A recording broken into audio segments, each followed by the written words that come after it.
नमस्कार, जय हिंद। आज हिंदी में आपसे बात करता हूं। जैसा कि आपको विदित है, काफ़ी समय से मैं छोटे छोटे वीडियो के माध्यम से जन जागृति, स्वास्थ्य, शिक्षा और सामाजिकता को आपके बीच में बांटने का एक छोटा सा प्रयास करता हूं। और आज अपनी किताबों की भी चर्चा करता हूं। उन 34 किताबों में से हिंदी की एक मेरी किताब है उजाले की ओर।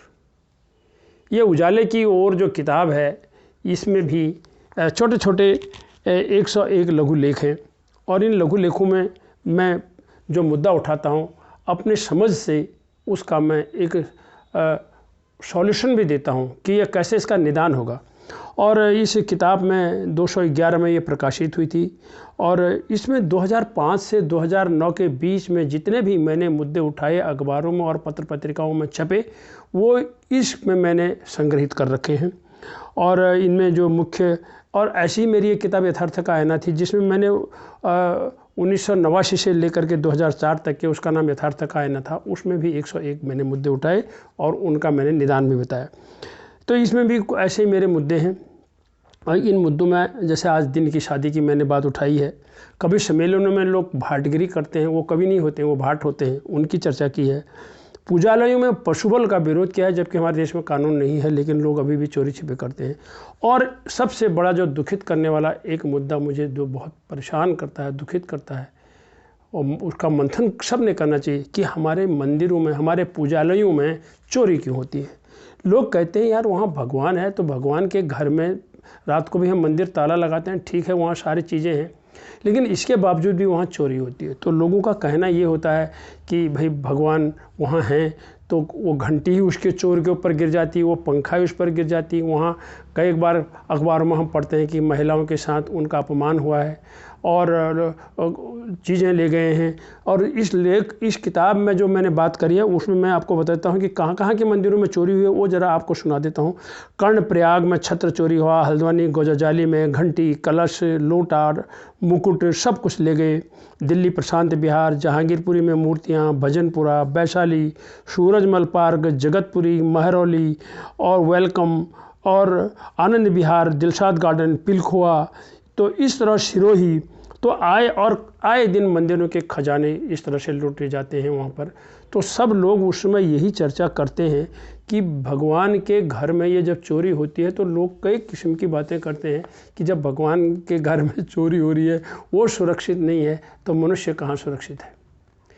सच्चाई तो यही होती है जो लोग कह गए, बड़े बड़े ज्ञानी सज्जन कहते हैं, उनमें कबीर भी हैं। वो कहते हैं कि भगवान तो निराकार है, वो तो दिखाई नहीं देता है हमको, वो है, सब जगह है। वो अंग्रेजी में उसको कहते हैं ओमनीपोटेंट, ओमनीप्रेजेंट, वो सर्वशक्तिमान है, लेकिन वो हमें दिखाई नहीं देता। लेकिन हमें जो ये मान के चलते हैं कि वहाँ पर है, वो ऐसा नहीं है।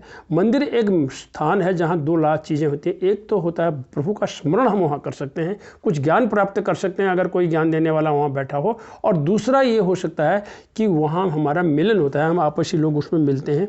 और कबीरदास जी ने तो यहाँ तक कहा है, मोको कहाँ ढूंढे रे बंदे, मोको कहाँ ढूंढे रे बंदे, मैं तो तेरे पास में, मैं तो तेरे पास में।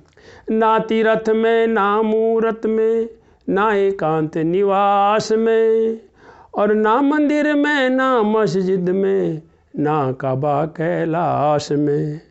नाम जप में, नाम तप में, नाम व्रत उपवास में, और नाम क्रिया कर्म में रहता नहीं योग संन्यास में। खोजी होए तुरंत मिल जाऊं एक पल की तलाश में, खोजी होए तुरंत मिल जाऊं एक पल की तलाश में। अरे कह कबीर सुनो भाई साधो, मैं तो तेरे पास में, कह कबीर सुनो भाई साधो, मैं तो तेरे पास में। मोको कहाँ ढूंढे रे बंदे, मैं तो तेरे पास में।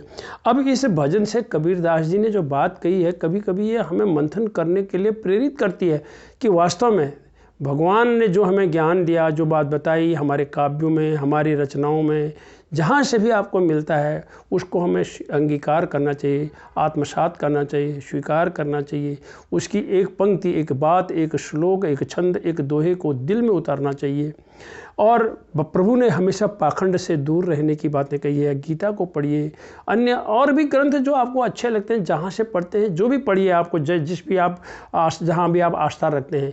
लेकिन इतना तो ज़रूर है, जब मंदिर में चोरी होती है, मंदिर में गलत काम होते हैं, मंदिर में चोर पकड़े जाते हैं, महिलाओं का अपमान होता है, उस दिन बहुत दुख होता है। लोग तभी कहते हैं, हे भगवान तू कहाँ था। इन्हीं शब्दों के साथ नमस्कार, धन्यवाद और जय हिंद।